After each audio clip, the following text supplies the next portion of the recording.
പുതിയൊരു വീഡിയോയിലേക്ക് എല്ലാവർക്കും സ്വാഗതം.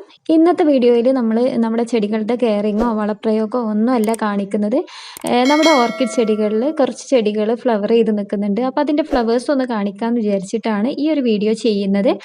ഒരുപാട് ഫ്ലവേഴ്സ് ഒന്നുമില്ല.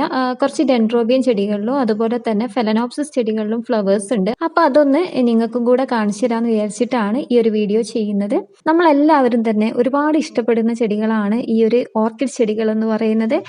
അതിൻ്റെ പ്രധാനപ്പെട്ട കാരണം അതിൻ്റെ ഫ്ലവർ ലാസ്റ്റിംഗ് തന്നെയാണ്. മറ്റ് പൂച്ചെടികളിൽ നിന്ന് വ്യത്യസ്തമായിട്ട് ഓർക്കിഡ് ചെടികളുടെ ഫ്ലവേഴ്സ് നമ്മൾ നനയ്ക്കുന്ന സമയത്തും അതുപോലെ തന്നെ ചെടികൾക്ക് വളം കൊടുക്കുന്ന സമയത്തൊക്കെ ഒന്ന് കെയർ ചെയ്തിട്ടുണ്ടെന്നുണ്ടെങ്കിൽ ഒരുപാട് കാലം വാടാതെ കൊഴിയാതെ നിൽക്കും. അങ്ങനെ ഒരുപാട് നാൾ നിൽക്കുന്ന ഫ്ലവേഴ്സ് ആയതുകൊണ്ട് തന്നെ ഓർക്കിഡ് ചെടികളോട് പ്രത്യേക ഒരു ഇഷ്ടമാണ് എല്ലാവർക്കും. വേനൽക്കാലത്ത് 2 നേരം രാവിലെയും വൈകിട്ടും നന്നായിട്ട് നനച്ചു കൊടുക്കാറുണ്ട്. അതിൻ്റെ മീഡിയം മാത്രമല്ല, ചെടികൾ മുഴുവനായിട്ട് നനയുന്ന രീതിയിൽ നന്നായിട്ട് സ്പ്രേ ചെയ്തിട്ട് നനച്ചു കൊടുക്കാറുണ്ട്. മഴക്കാലത്താവുമ്പോൾ നമ്മളതിൻ്റെ ഈർപ്പം, പ്രത്യേകിച്ച് ഈ ഒരു ഫെലനോപ്സിസ് ചെടികളുടെയൊക്കെ മീഡിയത്തിലെ ഈർപ്പം നോക്കിയിട്ടാണ് നനക്കാറുള്ളത്. പിന്നെ വളം കൊടുക്കാറുള്ളതൊക്കെ രാവിലെയാണ്. രാവിലെ 9 മണിക്ക് മുമ്പായിട്ടൊക്കെ നമ്മൾ വളം കൊടുക്കാനായിട്ട് ശ്രദ്ധിക്കുക എപ്പോഴും. ഞാൻ സാധാരണ ചെടികളിൽ ആഴ്ചയിൽ ഒരിക്കലെങ്കിലും വളം കൊടുക്കാറുണ്ട്. വേനൽക്കാലത്താണെന്നുണ്ടെങ്കിൽ കൂടുതലും ജൈവവളങ്ങളാണ് കൊടുക്കാറുള്ളത്. അങ്ങനെ നമ്മളൊന്ന് കെയർ ചെയ്തിട്ടുണ്ടെങ്കിൽ നമ്മുടെ ചെടികൾ നന്നായിട്ട് ഫ്ലവർ ചെയ്യുന്നത് നമുക്ക് കാണാൻ പറ്റും. വേനൽക്കാലത്ത് നമ്മുടെ ചെടികൾക്ക് ഏറ്റവും നല്ലത് ജൈവവളങ്ങളാണ്. നമുക്ക് വീട്ടിൽ തന്നെ തയ്യാറാക്കാൻ പറ്റുന്ന ഒരുപാട് ജൈവവളങ്ങളുണ്ട്. അങ്ങനെയുള്ള ജൈവവളങ്ങൾ കൊടുക്കുന്നതായിരിക്കും ഒന്നുകൂടെ നല്ലത്. രാസവളങ്ങൾ കൊടുക്കേണ്ടെന്നല്ല, രാസവളങ്ങൾ ഒന്ന് കുറക്കുന്നത് എപ്പോഴും നല്ലതാണ്, പ്രത്യേകിച്ച് വേനൽക്കാലത്ത്. ഡെൻഡ്രോബിയൻ ചെടിയെ വെച്ച് നോക്കുന്ന സമയത്ത് നമ്മൾ ഒന്നുകൂടെ കെയർ കൊടുക്കേണ്ട ഒരു ചെടിയാണ് ഫെലനോപ്സിസ് എന്ന് പറയുന്നത്. ഞാൻ സാധാരണ ഫെലനോപ്സിസ് നനക്കുന്ന സമയത്ത് അതിൻ്റെ കൂമ്പിലൊന്നും വെള്ളാവാതെ ഒന്നും ശ്രദ്ധിക്കാറില്ല കേട്ടോ. ഞാൻ കംപ്ലീറ്റ് ആയിട്ട് നനച്ചു കൊടുക്കാറുണ്ട്. ഫ്ലവേഴ്സ് നമ്മൾ നനക്കുന്ന സമയത്ത് ശ്രദ്ധിക്കാറുണ്ട്. അത് വെള്ളം തട്ടുന്നതും അതുപോലെ തന്നെ വളം കൊടുക്കുന്ന സമയത്ത് വളം തട്ടുന്നതൊക്കെ കെയർ ചെയ്തിട്ടേ നമ്മൾ കൊടുക്കാറുള്ളൂ. വളം ഞാൻ നേരത്തെ പറഞ്ഞു, ആഴ്ചയിൽ ഒരിക്കലെങ്കിലും നമ്മൾ വളം കൊടുക്കാറുണ്ട്.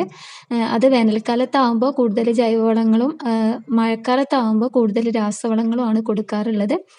അപ്പോൾ വേനൽക്കാലത്തൊക്കെ നല്ല രീതിയിൽ രാസവളങ്ങൾ കൊടുക്കുന്നവരാണെങ്കിൽ അതൊന്ന് സ്റ്റോപ്പ് ചെയ്തിട്ട് കൂടുതലായിട്ട് ജൈവവളങ്ങൾ കൊടുക്കാനായിട്ട് ശ്രദ്ധിക്കുക. പിന്നെ നമ്മൾ ചെടികളിൽ ശ്രദ്ധിക്കേണ്ട പ്രധാനപ്പെട്ട ഒരു കാര്യമാണ്, ഒരു 15 ദിവസം കൂടുമ്പോഴോ അല്ലെങ്കിൽ മാസത്തിൽ ഒരിക്കലെങ്കിലും നമ്മൾ ഏതെങ്കിലും ഒരു ഫംഗിസൈഡ് യൂസ് ചെയ്യണം.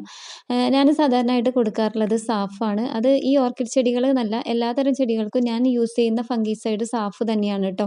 അപ്പോൾ മാസത്തിലൊരിക്കലോ അല്ലെങ്കിൽ 15 ദിവസം കൂടുമ്പോഴോ ഒരിക്കലോ ഈ ഫംഗിസൈഡ് നമ്മൾ വെള്ളത്തിൽ ഡൈല്യൂട്ട് ചെയ്തിട്ട് ചെടികളിലൊന്ന് സ്പ്രേ ചെയ്ത് കൊടുക്കുക.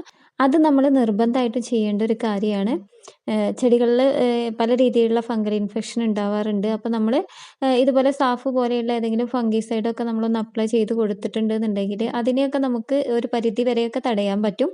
ഇങ്ങനെ നമ്മൾ നമ്മളെ ചെടികളെ ഒന്ന് കെയർ ചെയ്തിട്ടുണ്ടെന്നുണ്ടെങ്കിൽ അതിനാവശ്യത്തിന് വെള്ളവും വളവും അതുപോലെ തന്നെ ഫംഗിസൈഡൊക്കെ ഒന്ന് അപ്ലൈ ചെയ്ത് കൊടുത്തിട്ടുണ്ടെന്നുണ്ടെങ്കിൽ ചെടികൾ നല്ല ഹെൽത്തി ആയിട്ട് നമുക്ക് വളർത്തിയെടുക്കാൻ പറ്റും.